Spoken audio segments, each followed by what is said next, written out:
Institute of cost accounts of India,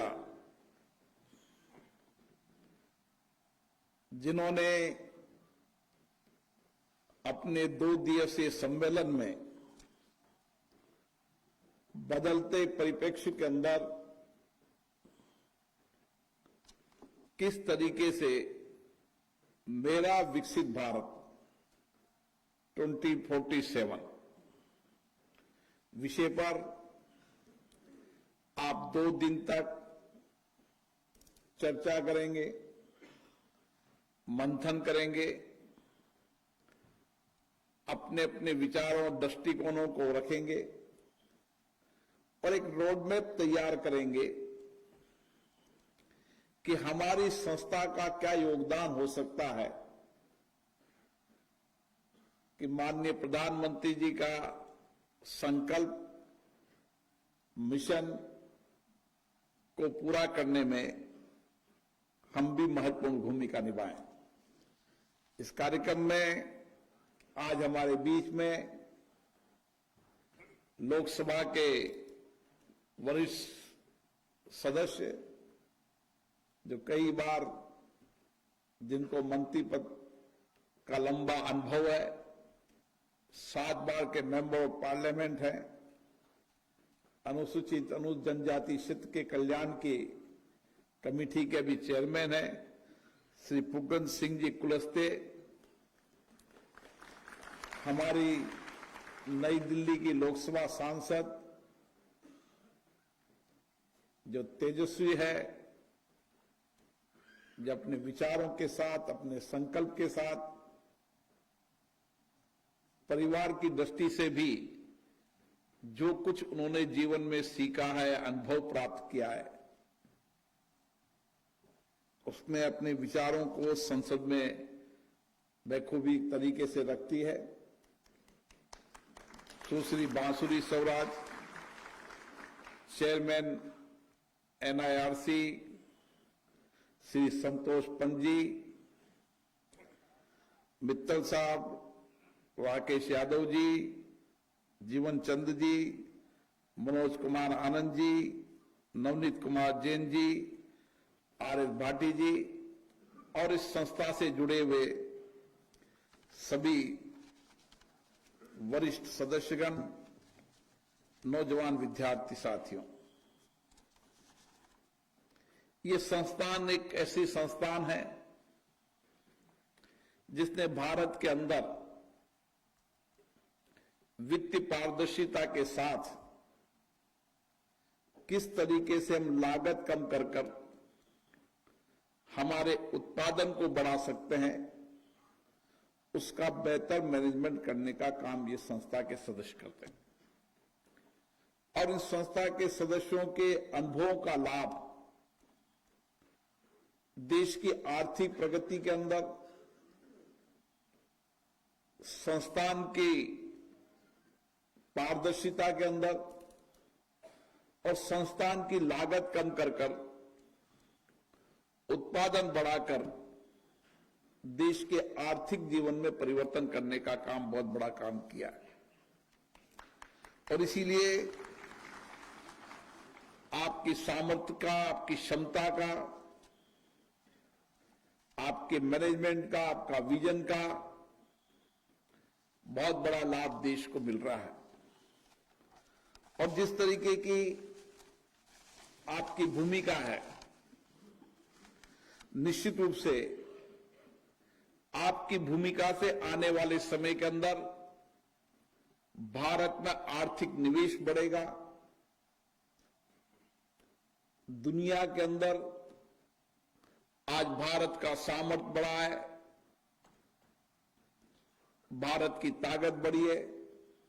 लेकिन उसके साथ साथ भारत के कानून, भारत की वित्तीय पारदर्शिता, भारत के वित्तीय कानून में स्थिरता के साथ बदलते परिप्रेक्ष्य के अंदर आवश्यक परिवर्तन करते हुए किस तरीके से सहज सरल बना सकते हैं ताकि वित्तीय कानूनों में पारदर्शिता भी हो, और सरलता भी हो, ताकि हम देश के अंदर आर्थिक निवेश को बढ़ा सकें। और इसीलिए आप देख रहे होंगे कि पहली बार, जहां अभी बासुरी जी ने बताया कि हमने अंग्रेजों के कानूनों को परिवर्तन करने का काम किया। अब भारत सरकार ने एक विजन दिया है कि हम कॉलोनाइजर कानूनों को परिवर्तन करते हुए भारतीय परिप्रेक्ष्य के अंदर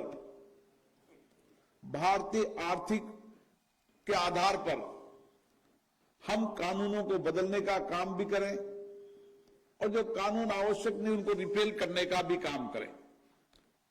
और उसी के साथ आप देख रहे होंगे कि जीएसटी लाया गया और जीएसटी के अंदर जो जो भी आवश्यक सुधार जो समय की परिस्थितियों के अनुसार आवश्यक हैं, उन जीएसटी के अंदर परिवर्तन करने का काम भी सरकार कर रही है। और आने वाले समय के अंदर जीएसटी कानून के अंदर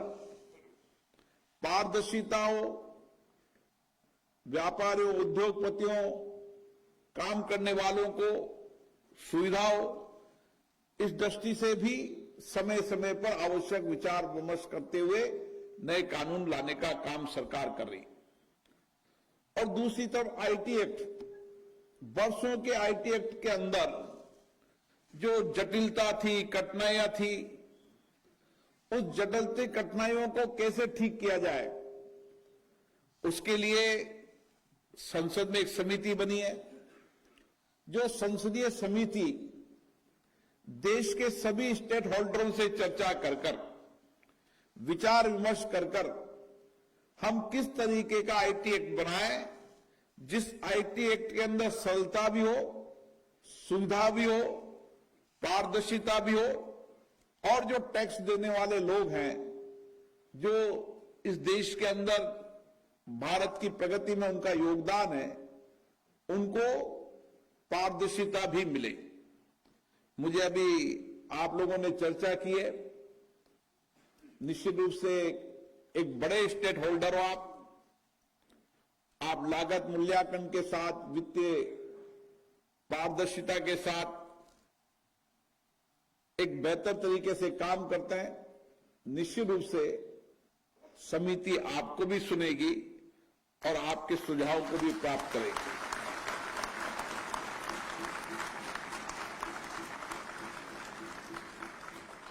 क्योंकि भारत के अंदर अगर हमें निवेश का एक बेहतर माहौल बनाना है, हमें अगर निवेश को आकर्षित करना है, तो हमारे वित्त परिचालन नियमों को अंतर्राष्ट्रीय नियमों के अनुसार भी और भारत के बदलती परिस्थितियों के अंदर अधिकतम निवेश आए, उसके अनुकूल बनाने की आवश्यकता है। और इसके लिए कंपनियों कानूनों के अंदर भी परिवर्तन किया है, लेबर लॉ कानून के अंदर भी परिवर्तन किया है। देश जहां जहां भी आवश्यकता समझ रही है, सरकार उस कानूनों को परिवर्तन करने का काम कर रही है। और आज हमें खुशी है कि दुनिया के अंदर भारत अवसरों की धरती है, जहां पर निवेश की संभावना है। और दुनिया के देश आज भारत में निवेश करने की ओर आकर्षित हुए हैं, क्योंकि एक स्थायित्व राजनीति व्यवस्था, देश में डेमोक्रेसी है और डेमोक्रेसी के साथ एक स्थायी मजबूत सरकार है और उसके नेतृत्व करने वाले एक विजनरी लीडर है, जिन्होंने राज्य के मुख्यमंत्री के रूप में काम किया, देश के प्रधानमंत्री के रूप में भी काम कर रहे हैं। उनके विजनरी नेतृत्व के अंदर देश कैसे आगे बढ़ सकता है, 10 साल उन्होंने भारत को एक निवेश के साथ साथ समाज के सामाजिक आर्थिक परिवर्तन करने के अंदर एक देश को दिशा देने का काम किया है। और आज हम ये कह सकते हैं कि दुनिया के अंदर भारत जहां तेजी से बढ़ती हुई आर्थिक व्यवस्था है, उसी के साथ देश के समाज के अंतिम व्यक्ति के जीवन के परिवर्तन करने के लिए भी नीतियों कार्यक्रमों की इसी तरीके की योजना बनाई जाती। आज भारत के अंदर हम समाज के अंतिम व्यक्ति के जीवन को कैसे परिवर्तन कर सकते हैं। एक ऐसी व्यवस्था हो जिस व्यवस्था के अंदर लोगों को रोजगार मिले, नए रोजगार का सर्जन हो और एक स्किल्ड कुशलता और कौशलता भारत के नौजवानों में हो। आज हमें खुशी है कि दुनिया के अंदर भारत का नौजवान कौशल भी है, कुशलता भी है, लेकिन बदलते परिप्रेक्ष्य के अंदर आज दुनिया के अंदर भारत के नौजवानों की सबसे बड़ी आवश्यकता है। चाहे तकनीकी का क्षेत्र हो, चाहे विज्ञान का क्षेत्र हो, चाहे प्रोफेशनल का हो। आज आप देखिए, चाहे चार्टर्ड अकाउंटेंट हो, चाहे आपके संस्थान के लोग हों, देश में कई बड़ी कंपनियों के सीईओ और फाइनेंस के डायरेक्टर के रूप में काम कर रहे हैं, लेकिन दुनिया के अंदर जिस जिस कंपनियों में आपके संस्थान के लोग सीईओ या फाइनेंस के डायरेक्टर हैं, उस कंपनी को कॉस्ट कम कर ज्यादा प्रॉफिट करने का काम आपने किया। ये हमारे भारत के वित्तीय संस्थानों की ताकत है और इसीलिए भारत के वित्तीय संस्थानों की विशेषता, प्रामाणिकता पूरे देश के अंदर है। मैं आपको बधाई देना चाहता हूं कि आपने 2 दिन की सेमिनार के अंदर इस विषय पर जब आपकी चर्चा होगी तो हम कह सकते हैं कि किस तरीके से भारत के अंदर हर क्षेत्र के अंदर नया परिवर्तन हो रहा है। चाहे इंफ्रास्ट्रक्चर का क्षेत्र हो, चाहे रोड कनेक्टिविटी हो। आज भारत के अंदर रोड कनेक्टिविटी के अंदर हम कह सकते हैं दुनिया के अंदर रोड कनेक्टिविटी की बढ़ने की रफ्तार सबसे ज्यादा तेज है तो भारत के अंदर है। दुनिया के अंदर रेल कनेक्टिविटी और रेल इंफ्रास्ट्रक्चर में अगर सबसे बड़ा काम हो रहा है तो दुनिया में भारत में हो रहा है। एयर कनेक्टिविटी के अंदर नए एयरपोर्ट बनने का काम, बेहतर तरीके के एयरपोर्ट बनने का काम और हवाई सेवाओं को किफायत बनाते हुए उसको आम व्यक्ति तक पहुंचाने का काम हो रहा है तो भारत में हो रहा है। इंफ्रास्ट्रक्चर का कोई सेक्टर नहीं जिस सेक्टर के अंदर नए परिवर्तन नहीं हो रहे और इसलिए एक छत के नीचे सारा इंफ्रास्ट्रक्चर का काम हो और सभी संस्थानें, सभी विभाग मिलकर काम करें। इसलिए गति शक्ति संस्थान बनाने का काम किया है ताकि एक सेक्टर के अंदर एक छत के नीचे काम होगा तो रोड कनेक्टिविटी, एयर कनेक्टिविटी और रेल कनेक्टिविटी के साथ इंफ्रास्ट्रक्चर की गांव दूर दराज के लोगों को सुविधा मिले। आज हम दुनिया जिस चुनौतियों से जूझ रही है, भारत ने उन चुनौतियों को बहुत दूर तक समझा और इसलिए पर्यावरण की चुनौतियां दुनिया के अंदर है। विकसित देशों ने पर्यावरण की चुनौतियों की चिंता तो की लेकिन उसका रास्ता निकालने का काम नहीं किया। आज भारत ने दुनिया की चुनौतियों को समझते हुए, हमारी जनसंख्या अधिक है, अभी हमें औद्योगिक निवेश उसके परिवर्तन करने की बहुत आवश्यकता भी है, लेकिन हमने इकोलॉजी को भी साथ में रखकर विकास की योजना बनाई है। इसलिए ऊर्जा के क्षेत्र में चाहे सोलर हो, चाहे ग्रीन हो, हर ऊर्जा के अंदर क्लीन एनर्जी के सेक्टर के अंदर हमने नए सेक्टर खोलने का काम किया है। और आपने देखा होगा इस बजट के अंदर अब आने वाले समय के अंदर परमाणु ऊर्जा के बाद भारत ऊर्जा में आत्मनिर्भर भी होगा और क्लीन और ग्रीन एनर्जी का जो लक्ष्य है उस लक्ष्य को भी पूरा करते हुए हम देश के अंदर क्लाइमेट चेंज के अंदर भी बहुत बड़ी भूमिका निभाएंगे। और इतना ही नहीं, भारत के प्रधानमंत्री जी ने पूरी दुनिया को संदेश दिया कि पर्यावरण के अनुकूल जीवन शैली, और इसीलिए पर्यावरण के अनुकूल जीवन शैली जीने के लिए भारत के 140 करोड़ लोग आज दिशा की ओर बढ़ चुके हैं। आज पर्यावरण के प्रति हम सजग है, सतर्क है और हम तो वो लोग हैं जो पेड़ की भी पूजा करते हैं, पर्यावरण की भी हम पूजा करते हैं, मिट्टी के अंदर बैठे हुए उस माँ को माँ समझते हैं, पेड़ की पूजा करते हैं, सूर्य को देवता मानते वो लोग हैं। इसलिए पर्यावरण के प्रति भी हम सजग हैं। ऐसी दुनिया के अंदर जितनी भी चुनौतियां हैं, उन दुनिया की चुनौतियों का समाधान भी भारत में निकल रहा है। इसलिए चाहे इनोवेशन के सेक्टर में हो, चाहे नए रिसर्च के सेक्टर में हो, चाहे स्पेस के सेक्टर के अंदर, हर सेक्टर के अंदर आज भारत आगे बढ़ रहा है। ये विकसित भारत का रोड मैप है। इसलिए आप 2 दिन तक चर्चा करेंगे। आपकी चर्चा, संवाद, बातचीत से हमें विकसित भारत का रोड बनाने में बहुत लाभ मिलेगा। और इसीलिए मैं आपसे निवेदन करना चाहता हूं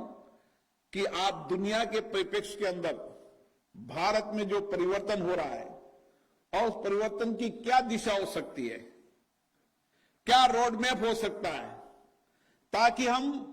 हमारी कॉस्ट को कम करते हुए अधिक उत्पादन और वित्त पारदर्शिता लाकर किस तरीके से विकसित भारत के रोड मैप को तैयार कर सकते हैं, उसमें आपका बहुत बड़ा योगदान होगा। मैं आप सबको इस कॉन्फ्रेंस के लिए बहुत बहुत शुभकामनाएं देता हूं, बधाई देता हूं। और निश्चित रूप से